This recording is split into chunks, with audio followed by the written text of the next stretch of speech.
നമസ്കാരം. മുഖ്യമന്ത്രി പിണറായി വിജയനെ വിമർശിച്ച രാഹുൽ ഗാന്ധിക്ക് രൂക്ഷമായ ഭാഷയിൽ മറുപടി നൽകിക്കൊണ്ട് LDFിൻ്റെ കൺവീനറായിട്ട് EP ജയരാജൻ എത്തിയിട്ടുണ്ട് കഴിഞ്ഞ ദിവസങ്ങളിൽ. എന്തിൻ്റെ അടിസ്ഥാനത്തിലാണ് പിണറായി വിജയനെ അറസ്റ്റ് ചെയ്യേണ്ടതെന്ന് അദ്ദേഹം ചോദിക്കുകയാണ്. രാഹുലിന് പക്വതയില്ലെങ്കിൽ കോൺഗ്രസിലെ അറിവുള്ള അനുഭവസ്ഥരായിട്ടുള്ള നേതാക്കൾ അവർ ഉപദേശിച്ചു കൊടുക്കേണ്ടതാണ് എന്നാണ് EP ജയരാജൻ്റെ വാദം. സ്വർണ്ണക്കരണ്ടിയിൽ പാൽ കുടിച്ചു വളർന്ന ആളോ വിദേശ രാജ്യങ്ങളിൽ നിന്നിറക്കിയ പാൽ കുടിച്ചു വളർന്ന ആളോ അല്ല പിണറായി എന്നുള്ള കാര്യം മറന്നു പോകരുത് എന്നുള്ള ഓർമ്മപ്പെടുത്തൽ കൂടി നടത്തുന്നു. ജനങ്ങളുടെ ജീവിതത്തിൻ്റെ ഭാഗമായി വളർന്നു വന്നതാണ് രാഹുൽ ഗാന്ധിയെ പോലെയല്ല പിണറായി വിജയൻ എന്നും ഓർമ്മിപ്പിക്കുകയാണ്. RSS തലയ്ക്ക് വിലയിട്ട നേതാവാണ് പിണറായി വിജയൻ എന്നുകൂടി EP ജയരാജൻ പറഞ്ഞു വയ്ക്കുകയാണ്. AC ബസ്സിൽ യാത്ര നടത്തിയാൽ ജനങ്ങളുടെ പ്രശ്നങ്ങൾ മനസ്സിലാവില്ല. പക്ഷേ BJPയെയും RSSനെയും തൃപ്തിപ്പെടുത്തി വയനാട്ടിൽ സുഖമായി ജയിച്ചു കയറുവാനുള്ള രാഹുലിൻ്റെ ഇത്തരത്തിലുള്ള പ്രസ്താവനകൾ നടക്കില്ല.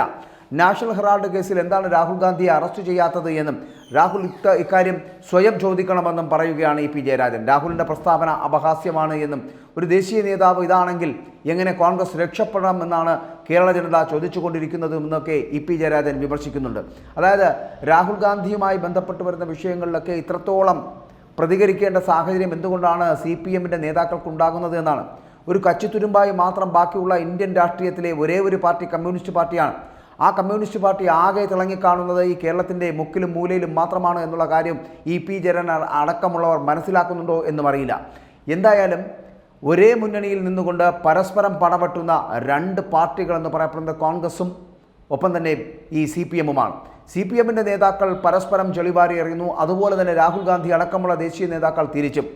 ഇത്തരത്തിലുള്ള സമീപനങ്ങൾ സ്വീകരിക്കുന്ന ഇവർ എങ്ങനെയാണ് ഇന്ത്യ മഹാരാജ്യം ഭരിക്കാൻ പോകുന്നത് എന്നുകൂടി പറയേണ്ടതില്ലേ? EP ജയരാജനൊക്കെ എന്തിൻ്റെ അടിസ്ഥാനത്തിലാണ് സംസാരിച്ചു കൊണ്ടിരിക്കുന്നത്? ആകെ 52 സീറ്റിൽ പോലും മത്സരിക്കാനില്ലാത്ത ഒരു പാർട്ടി, ആ പാർട്ടിയാണ് ഇന്ത്യ മഹാരാജ്യം ഭരിക്കാൻ പോകുന്നതും പൗരത്വ ഭേദഗതി അടക്കം കാശ്മീരിലെ 370 370 അടക്കമുള്ള കാര്യങ്ങൾ ഇല്ലാതാക്കാൻ അല്ലെങ്കിൽ അവർ ഭരണത്തിലെത്തിയാൽ ഇതൊക്കെ മാറ്റിമറിക്കാൻ പോകുന്നു എന്നൊക്കെ അവകാശവാദങ്ങൾ ഉന്നയിക്കുന്നത്. ഒരു രാജ്യം ഭരിക്കുവാനുള്ള 272 സീറ്റുകൾ പോലും അല്ലെങ്കിൽ ആ 272 സീറ്റിൽ പോലും മത്സരിക്കുവാൻ ഇടമില്ലാത്തൊരു പാർട്ടി അനാവശ്യമായിട്ടുള്ള പ്രസ്താവന നടത്തി ആരെയാണ് ഇങ്ങനെ പുകമറ സൃഷ്ടിച്ച് നിർത്താൻ പോകുന്നത്?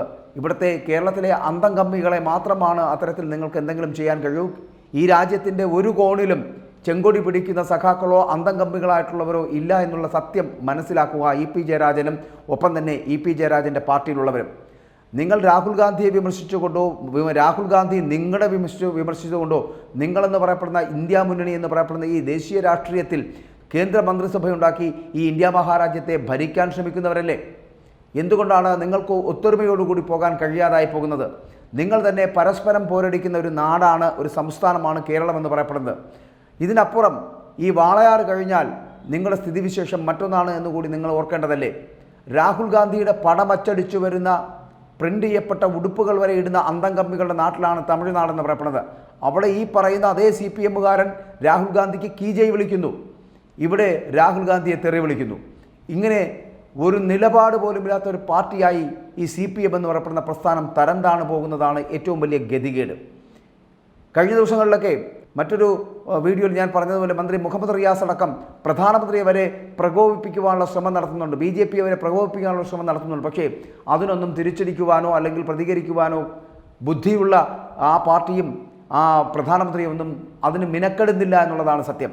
അവർ അതിന് പ്രതികരിക്കുന്നില്ല, ഒരു വില പോലും കേൾക്കാതെ മാറ്റിവെക്കുന്നു എന്ന് പറയുന്നത് എന്തുകൊണ്ടെന്നാൽ ഈ CPMും കോൺഗ്രസും ഒരേ സമയം ഒരു നാണയത്തിൻ്റെ രണ്ട് വശങ്ങളായതുകൊണ്ട് തന്നെ അവർ ഇവിടെ നിന്ന് ആരെ ജയിപ്പിച്ചു വിട്ടാലും CPM ജയിച്ചാലും കോൺഗ്രസ്സുകാരൻ ജയിച്ചാലും അവർ കേന്ദ്രത്തിലെത്തുമ്പോൾ ഒരു മുന്നണിക്ക് വേണ്ടി കൈ ഉയർത്തുന്നു എന്നുള്ളത് കൊണ്ട് തന്നെ അതിനെതിരെ ശബ്ദമുയർത്തുവാൻ BJPയോ കേന്ദ്ര സർക്കാരോ പ്രധാനമന്ത്രി നരേന്ദ്രമോദിയോ തയ്യാറാകുന്നില്ല എന്നുള്ളതാണ്.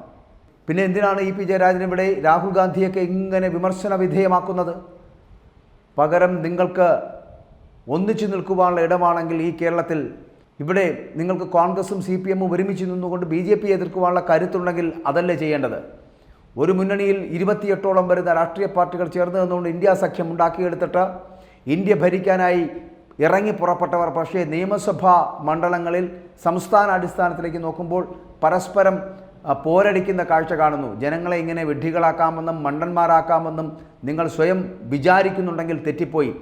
നിങ്ങൾ കഴിഞ്ഞ കാലഘട്ടങ്ങളിൽ വരെ സ്വീകരിച്ചതൊക്കെ, നിങ്ങൾ പറഞ്ഞതൊക്കെ വിശ്വസിക്കാൻ തയ്യാറെടുത്ത ഒരു സമൂഹം ഇവിടെ ഉണ്ട്, അവർ അത് ചെയ്തിട്ടുണ്ട്.